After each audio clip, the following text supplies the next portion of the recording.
김범우는 1949년 늦가을 차갑게 식은 햇살 아래 읍내 경찰서 유치장을 나섰다. 그의 추록은 사면이나 무죄가 아니었다. 그것은 정현동 서장이 그를 감옥이라는 좁은 우리에서 풀어놓아 감시라는 더 넓고 냉혹한 사회에 우리에 가두는 행위였다. 읍내 전체가 그에게 드리워진 투명한 감옥이었다. 그는 용공분자라는 낙인을 짊어진 채 숨쉬는 시체와 같은 삶을 살아야 했다. 그의 해방은 곧 더 깊은 절망의 시작이었다. 정현동은 김범우에게 앞으로는 입을 조심하고 눈으로만 보며 살라고 경고했다. 정현동의 말 속에는 김범우가 가진 모든 지식과 양심에 대한 노골적인 경멸이 담겨 있었다. 친일파 청산 실패와 김구 암살 이후 정현동의 권력은 하늘을 찌를 듯했고 그의 오만함은 광기에 가까웠다. 그는 자신의 폭력을 반공 애국이라는 이름으로 정당화했으며 김범우는 그 폭력에 의해 짓밟힌 지식인의 상징이었다. 김범우는 정현동에게 묵묵히 고개를 숙였지만 그의 눈빛은 굴복 대신 뼈저린 경멸을 담고 있었다. 읍내로 돌아온 김범우는 이전에 그를 존경했던 주민들의 싸늘한 시선과 마주해야 했다. 그들은 김범우를 피했다. 그가 가진 빨갱이라는 붉은 낙인이 전염병처럼 두려웠기 때문이었다. 그의 어머니마저 아들의 귀가를 기뻐하기보다는 다시 언제 잡혀갈지 모른다는 불안감에 시달렸다. 김범우는 사랑채에 홀로 앉아 매일 밤 낡은 노트와 펜을 꺼냈다. 그의 펜은 이제 더 이상 세상에 대한 비판을 써내려가지 못했다. 대신 그는 자기 자신과의 처절한 대화를 기록했다. 나는 무엇을 위해 고문을 견뎠는가? 나는 진실을 기록하는 자가 되려 했으나 이 시대는 진실 자체를 부정한다. 내가 말하는 정의는 저들의 총구 앞에서 아무런 힘도 없는 종이 조각이다. 내가 침묵하면 안전할 수 있겠으나 나의 침묵은 곧 저들의 폭력에 대한 암묵적인 동의가 될 것이다. 김범우의 내면은 극심한 갈등과 분열로 고통받았다. 그는 밖으로는 철저히 침묵하고 순응하는 척해야 했지만 내면의 양심은 끊임없이 그를 질책했다. 그는 매일 밤 술을 마셨다. 술은 그를 일시적으로 침묵의 고통에서 해방시켜 주었으나 새벽이 오면 더 깊은 죄책감을 안겨주었다. 어느 날 김범우는 읍내 장터에서 우연히 옛 소장농을 마주쳤다.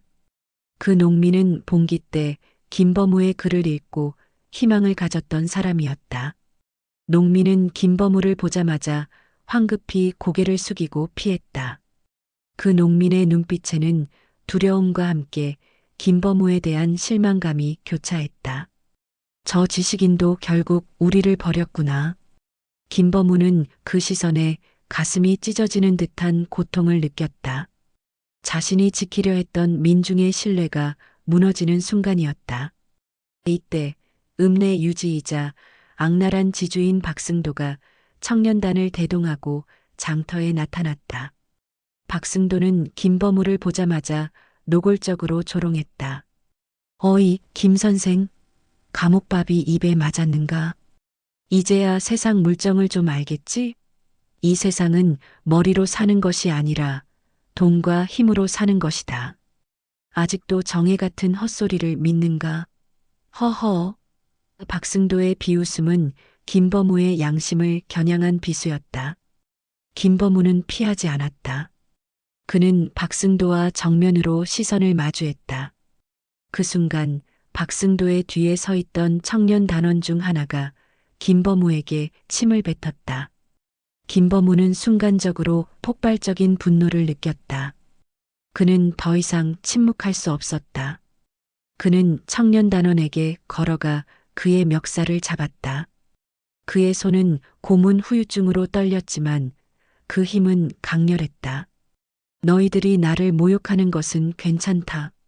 하지만 너희들이 자유와 정의라는 이름으로 이 무고한 백성들을 짓밟는 것은 용서할 수 없다. 너희들이 이 나라를 위해 한 일이 무엇이 있느냐?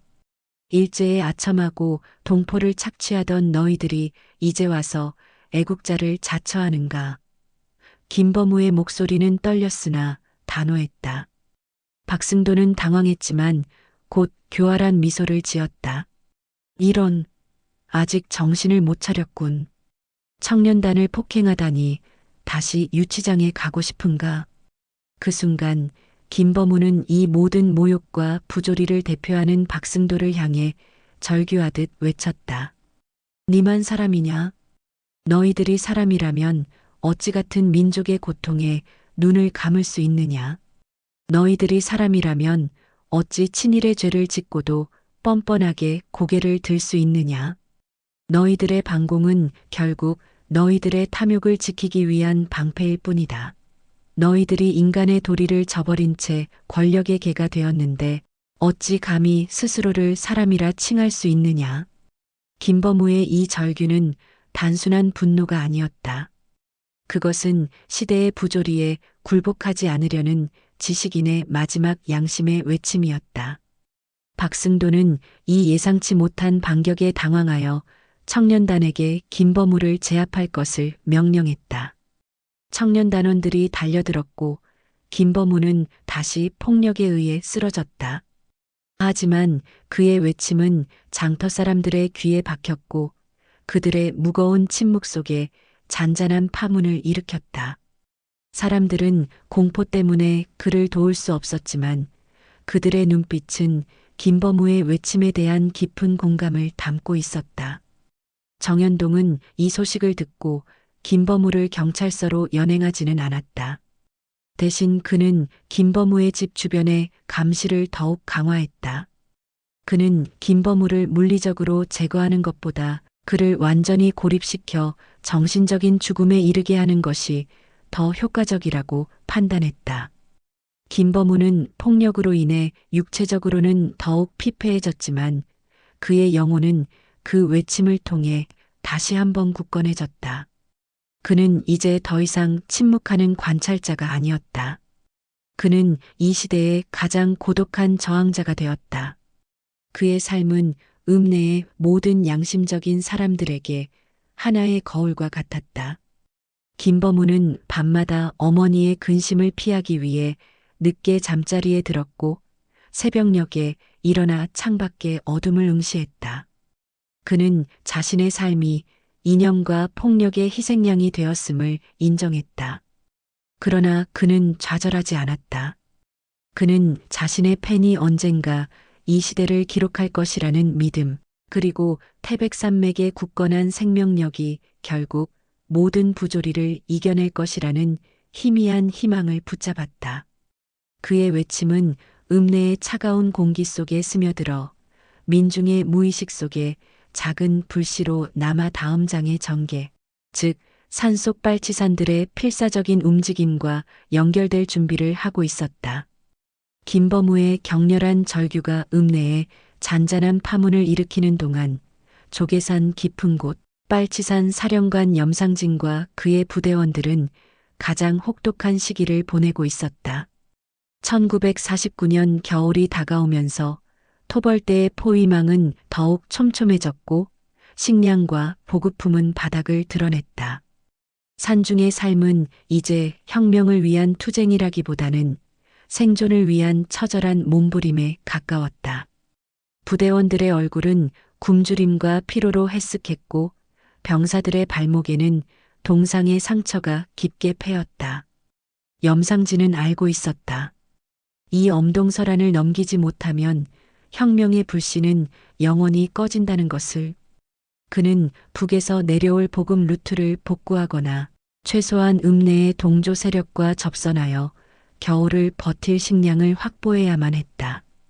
그의 눈빛은 굶주림 속에서도 여전히 혁명가의 단호함을 잃지 않았으나 그 속에는 동지들의 고통에 대한 깊은 죄책감이 깃들어 있었다. 접선 책임자는 하대치였다.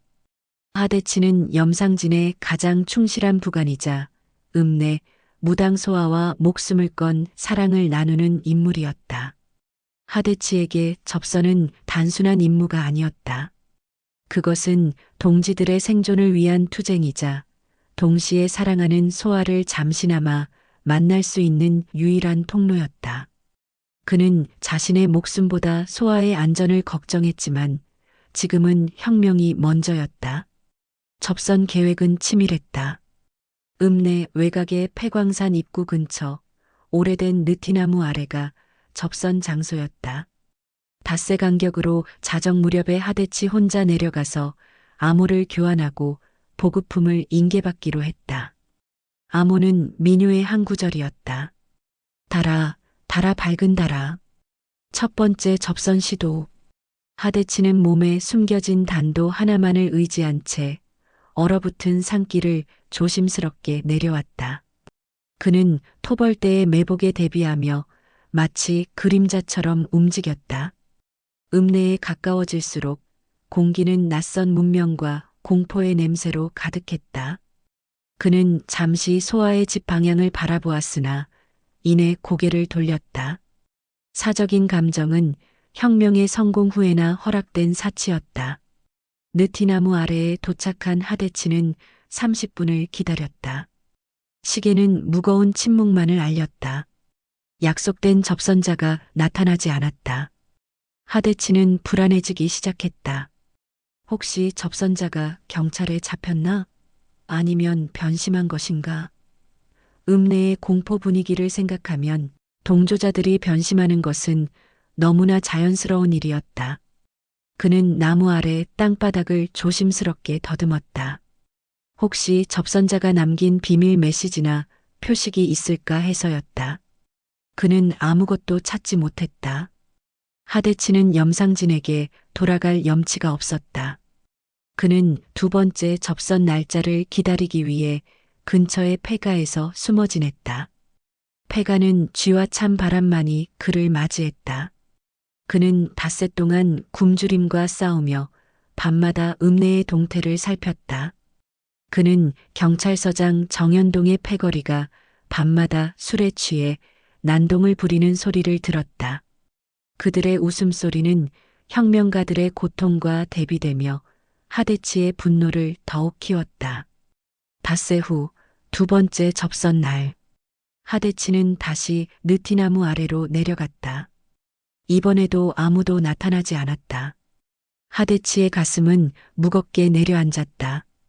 이번 접선의 실패는 단순히 식량을 얻지 못했음을 의미하는 것이 아니었다. 그것은 읍내의 동조 세력이 완전히 와해되었거나 적에게 노출되었음을 의미했다. 염상진에게 보고해야 할 절망적인 소식이었다. 하대치는 철수하기 전 혹시나 하는 마음에 소아의 집 근처를 마지막으로 살펴보기로 했다. 그는 소아의 집 담장 아래에 몸을 숨겼다. 그때 소아가 문을 열고 조심스럽게 밖을 내다보는 것을 보았다. 소아의 얼굴은 며칠 밤을 지새운 듯 창백했지만 그녀의 눈빛은 여전히 강렬했다. 소아는 담장 아래에 무언가를 내려놓고 황급히 집 안으로 들어갔다. 하대치는 소아가 남긴 것을 확인하기 위해 조심스럽게 다가갔다. 그것은 말린 약초와 찐 감자 2개, 그리고 얇게 접힌 종이 쪽지였다. 종이 쪽지에는 수추로 쓴 글씨가 있었다. 토벌대 감시 심해짐. 접선 장소 변경. 다음 달 금음날 밤 우물가. 하대치는 눈물을 글썽였다. 소아가 위험을 무릅쓰고 그를 위해 보급품을 마련하고 접선 실패를 알리며 새로운 장소를 알려준 것이었다. 이것은 그들의 사랑의 끈이 혁명의 끈으로 이어져 있음을 의미했다. 소아의 용기와 기지는 하대치에게 다시 싸울 힘을 주었다. 그는 소아에게 감사와 사랑의 마음을 전하고 싶었지만 위험을 더할 수 없어 침묵했다. 그는 찐 감자를 먹고 약초를 몸에 챙긴 후 다시 산으로 향했다. 염상진에게 돌아온 하대치는 접선 실패와 소아의 메시지를 보고했다. 염상진은 하대치를 꾸짖지 않았다. 오히려 그는 하대치의 눈에서 읽은 소아의 헌신적인 사랑과 용기에 깊은 감동을 받았다. 염상진은 읍내의 동지들이 모두 등을 돌린 것은 아니었다. 아직 우리를 믿고 목숨을 거는 민중의 불꽃이 남아있다며 동지들을 격려했다. 그러나 염상진은 동시에 큰 위험을 감지했다. 접선 장소의 변경은 곧 토벌대가 기존 접선 장소를 이미 알고 있었음을 의미했다. 경찰의 감시망은 그들이 생각했던 것보다 훨씬 촘촘했다. 그는 부대원들에게 극도의 경계를 명령했다. 식량은 여전히 부족했지만 하대치가 가져온 몇 개의 감자는 단순한 식량이 아니었다. 그것은 민중의 연대와 사랑이 담긴 희망의 씨앗이었다. 염상진은 다음 달 금음날 밤까지 기다려야 했다. 그는 그 기간 동안 부대의 사기를 유지하고 토벌대의 포위망을 돌파할 새로운 전략을 짜야 했다. 그는 산자락의 나무에 기대어 밤하늘을 올려다보았다. 산은 영원히 우리를 품어주지 않는다. 우리는 우리의 힘으로 이 산을 지켜야 한다. 하대치는 소아와의 사랑이 혁명을 지속하게 하는 가장 강력한 동력이었음을 깨달았다. 그의 눈빛은 다음 접선을 향한 굳은 결의로 빛났다. 두 형제의 야행은 단순한 이동이 아니었다. 그것은 염상진 부대의 생존을 위한 마지막 카드였다. 이 형제는 염상진에게 충성을 다하는 혁명의 이상에 깊이 물든 두 명의 젊은 빨치산이었다. 이름은 박동혁과 박동진. 원작의 두 형제 이름은 박동혁과 박동진입니다. 박동욱은 다른 인물입니다. 두 형제는 어릴 적부터 지주박승도의 횡포에 시달렸던 소장농의 아들이었다. 그들에게 혁명은 아버지의 한을 갚고 가난한 민중에게 땅의 자유를 되찾아주는 숙명적인 의무였다. 염상진은 다음 달 금음날 밤 하대치가 소아와 접선할 새로운 장소 읍내 우물가의 안전을 확보하고 동시에 읍내의 군사적 동향을 정탐할 필요성을 느꼈다. 그는 이 임무를 두 형제에게 맡겼다. 이번 임무는 단순히 정찰이 아니다. 너희들의 생존이 걸린 일이다. 경찰의 경계가 극도에 달했다. 너희들의 목숨은 혁명의 불씨다. 염상진은 두 형제의 어깨를 두드렸다. 두 형제는 금음날 밤 달빛마저 없는 칠흑 같은 어둠을 틈타 산을 내려오기 시작했다. 그들은 토벌대의 감시를 피하기 위해 사람이 다니지 않는 험준한 바위 능선을 택했다. 형인 동혁은 침착하고 논리적이었으며 동생인 동진은 감정적이고 용감했다. 그들은 서로의 생명을 맡긴 채 굳건한 믿음을 나누었다. 형님, 우리가 이 산을 내려가서 아버지의 땅을 볼 수 있을까요? 그 땅에 우리 손으로 쌀을 심을 수 있을까요? 동진이 조용히 속삭였다. 물론이다, 동진아. 우리가 이 밤을 견디는 이유는 바로 그 땅 때문이다. 혁명이 성공하면 이 땅의 모든 억눌린 자들이 자유로워질 것이다. 우리는 그날을 위해 피를 흘리는 것이다. 동혁은 동생의 어깨를 토닥였다. 그들의 야행은 혁명의 이상을 확인하는 순례와도 같았다. 산은 그들을 쉽게 놓아주지 않았다. 얼어붙은 바위와 미끄러운 진흙은 그들의 발목을 잡았다. 한 번은 토벌대의 순찰대와 불과 100m 떨어진 곳을 지나야 했다. 순찰대원들의 담배 연기와 낮은 대화 소리가 바람을 타고 넘어왔다. 두 형제는 차가운 바위 틈에 몸을 완전히 숨기고 숨소리마저 죽였다. 그 순간의 긴장감은 칼날 위를 걷는 것 같았다. 동진은 너무 긴장한 나머지 심장이 터질 것 같았지만 동혁은 침착하게 동생의 손을 잡아주었다. 괜찮다. 그들이 우리를 보지 못할 것이다. 우리는 그림자다. 산 아래 읍내에 가까워지자 그들은 경찰의 삼엄한 경계 태세에 경악했다.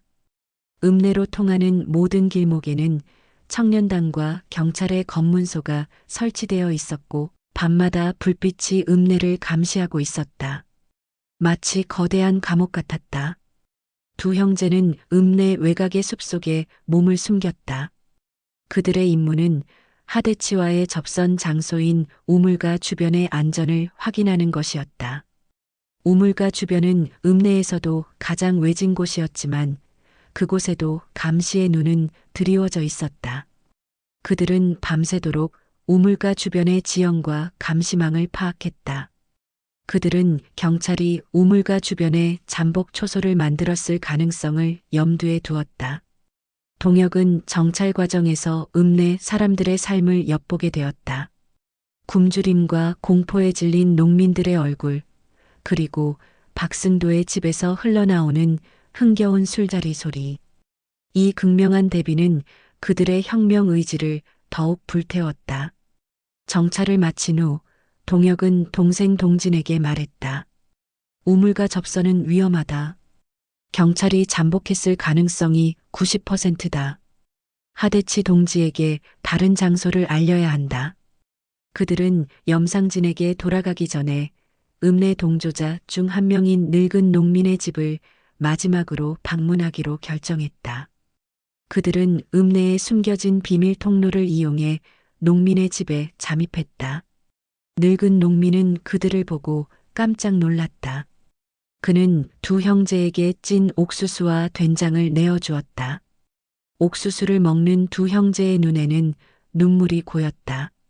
산중에서는 옥수수 한 알이 금보다 귀했다. 늙은 농민은 그들에게 읍내의 참혹한 소식을 전했다. 김범우 선생이 고초를 겪고 풀려났지만 사실상 감시 아래 놓여 있다는 이야기. 그리고 박승도의 횡포가 극에 달해 소작농들이 굶어 죽어가고 있다는 이야기. 이 이야기는 두 형제의 마음에 깊은 상처를 주었다. 우리가 이 산에서 고통받는 동안 읍내의 동지들은 더 큰 고통을 겪고 있구나. 그들은 늙은 농민에게 우물가 접선은 위험하니 하대치 동지가 오면 강변 갯바위로 장소를 바꾸라는 정가를 꼭 전해달라고 부탁했다. 늙은 농민은 눈물을 흘리며 맹세했다. 내 목숨이 끊어지는 한이 있어도 이 정가를 전하겠습니다. 산에서 부디 살아남아 주시오.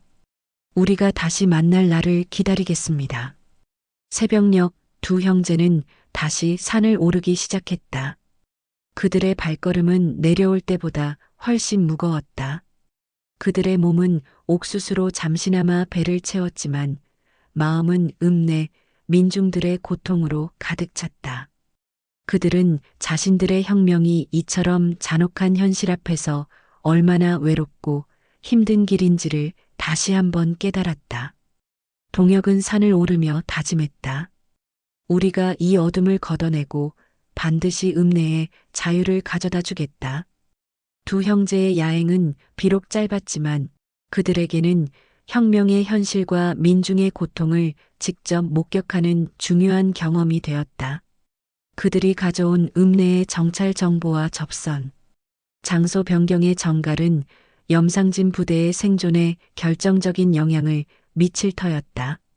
그들은 태백산맥의 웅장한 침묵 속으로 다시 숨어들었다.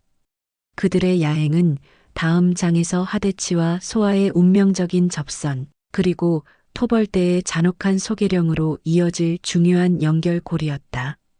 두 형제의 필사적인 정찰 보고는 염상진에게 중요한 전술적 정보를 제공했지만 동시에 토벌대의 포위망이 상상 이상으로 좁혀져 있음을 확인시켜 주었다.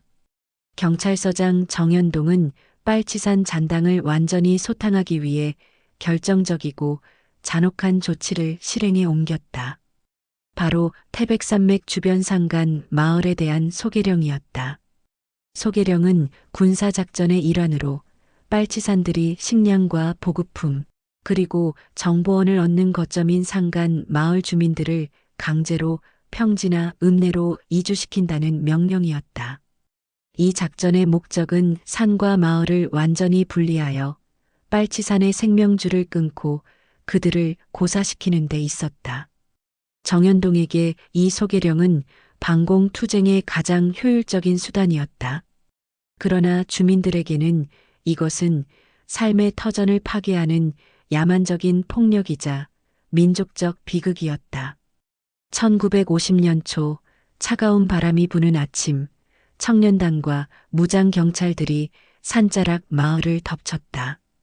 그들은 징을 치며 소계령을 선포했다. 당장 짐을 싸서 산을 내려가라. 명령을 거부하거나 지연하는 자는 빨갱이로 간주하여 현장에서 사살할 것이다. 주민들은 공포에 질려 아우성쳤다.